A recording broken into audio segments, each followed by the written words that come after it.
Hi everyone, so this is our part 2 of operations with the Maclaurin series. Today we're going to cover multiplication and division of the Maclaurin series.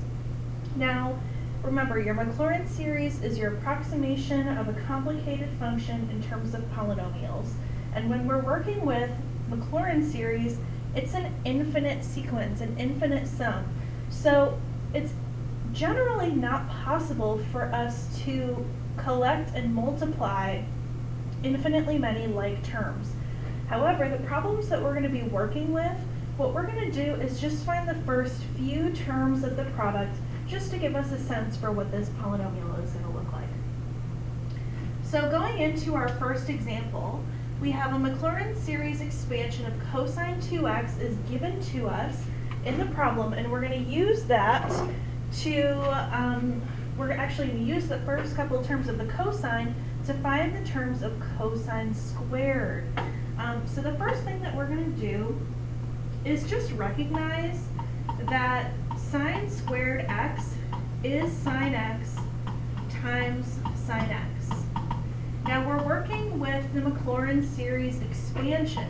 So I'm going to be using the approximation of sine x as a Maclaurin series expansion in these two terms. So I'm going to say that sine x is equal to x minus 1/6 x cubed plus 1 over 120 x to the 5th minus, and this is going to continue forever and ever and ever. Now I can do that exact same thing because I'm multiplying sine x times sine x. I'm going to use my Promethean privilege.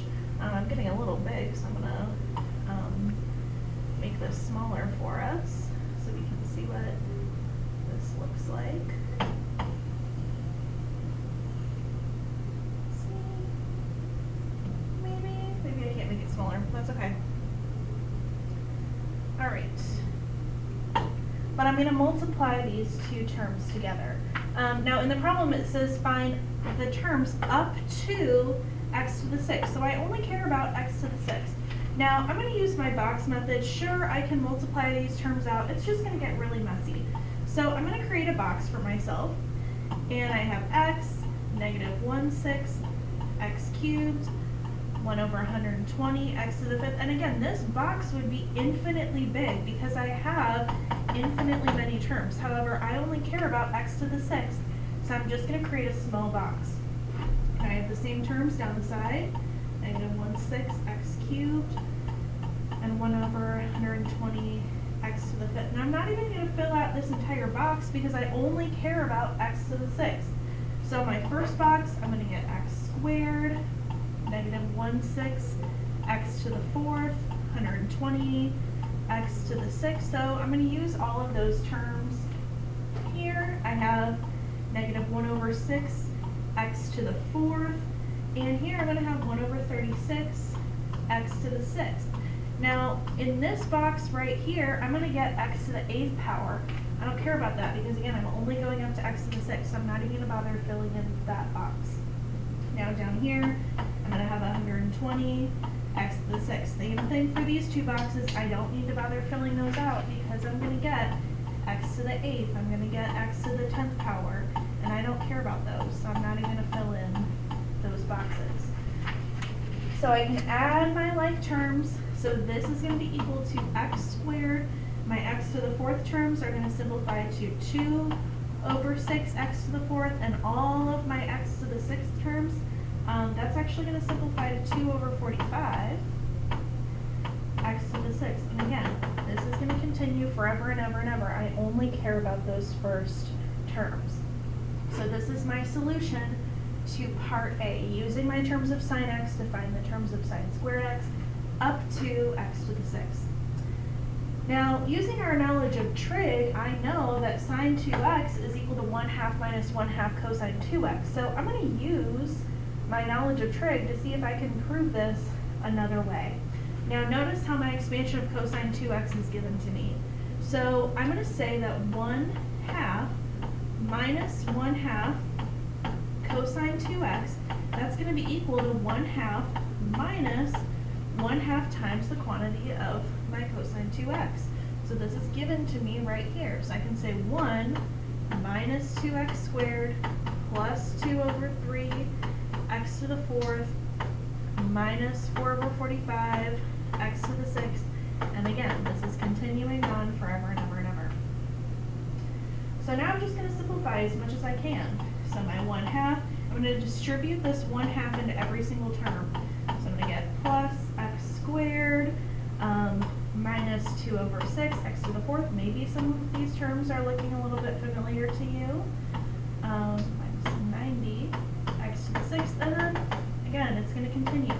When I simplify this fully, I get x squared minus 1/3 x to the 4th minus 2 over 45 x to the 6th. Again, continues on, but if we notice, our results from part B match our results for part A. So trigonometrically, we know that this is equal to sine squared x, and we've confirmed that using our Maclaurin series as well, showing that these two are the same. So in the notes, I have some more practice for you about multiplication using the Maclaurin series, but for now, we're going to move on to division. When we're working with division of the Maclaurin series, it becomes a little bit different. Again, if we're dividing, it's very difficult to divide an infinite number of terms. So what we're going to do is we're actually going to multiply both sides by the denominator, and then we're going to treat it like a multiplication problem, because then for the same thing, we can just focus in on the first couple terms. So I'm going to go through an example of what that looks like with division, but again, there's several more practice problems in the notes for you to try. So let's take a look at this example right here. We are going to be given the Maclaurin series expansion for x over sine x, and we're going to use that to find our expansion. So the first thing that we're going to do is we can't really divide two Maclaurin series. So I'm going to take x, and I'm going to set this equal to my summation times sine x. So all I did is I just multiplied both sides of this equation by sine x. That's all I did. This is my power series expansion.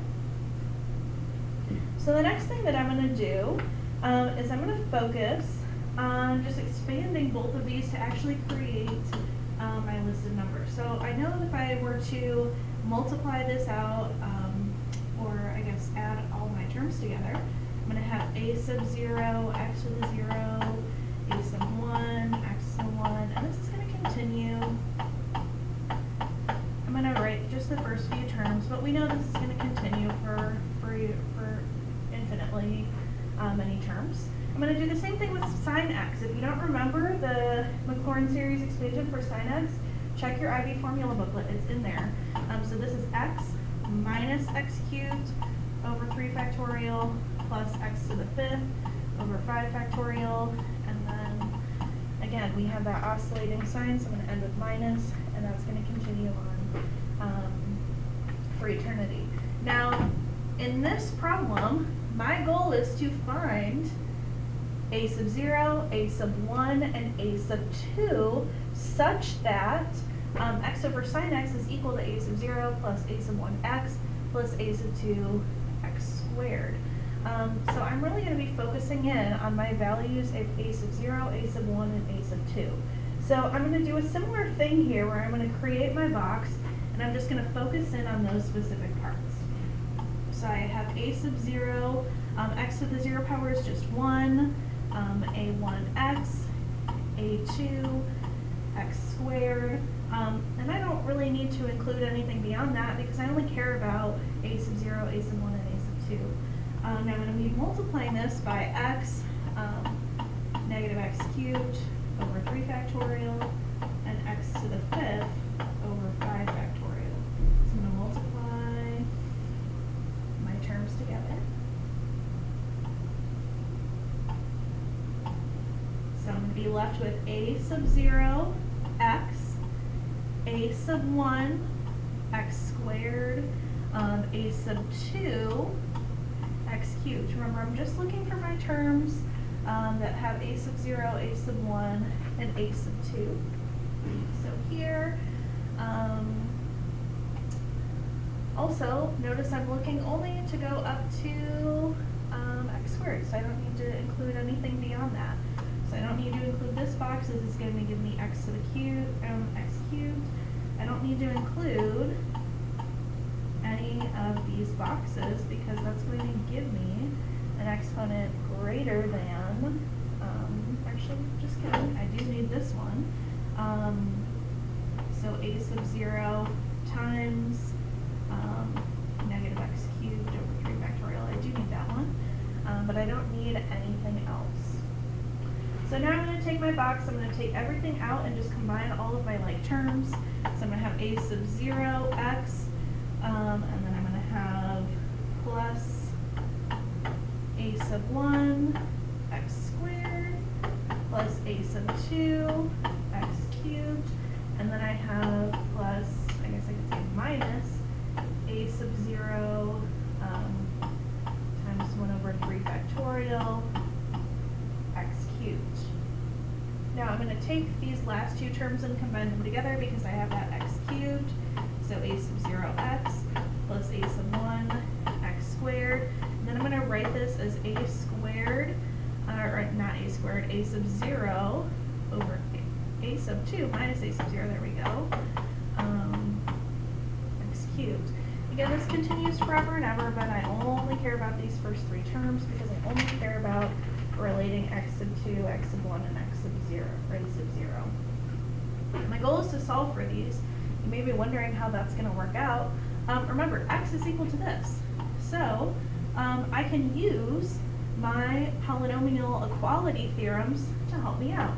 So I know that these two terms are going to have the exact same coefficient. So I know 1 is equal to a sub 0. On my left-hand side, I don't have an x squared term. So technically, I guess I have a 0 x squared. So I can say 0 is equal to a sub 1. And I guess technically, I have a 0 x cubed. So I can say that also 0 is equal to a sub 2 minus a sub 0 over 3 factorial. Now, I previously calculated a sub 0, that's 1. So I can say that this is a2 minus 1 over 3 factorial, I know is 6, minus 1/6. Now I have an equation, so I can say that 1/6 is equal to x squared. Now, if we're going back to the original problem, my goal was to use the Maclaurin series expansion for sine x to find a sub 0, a sub 1, and a sub 2, such that x over sine x is approximately equal to our Maclaurin series expansion. So I can say that x over sine x is approximately equal to 1 plus 1 over 6 x squared. And that's how I can divide Maclaurin series expansions. So again, I've got some more practice problems for you in the notes. I've got the keys, so feel free to take a peek at those and let me know if you have any questions.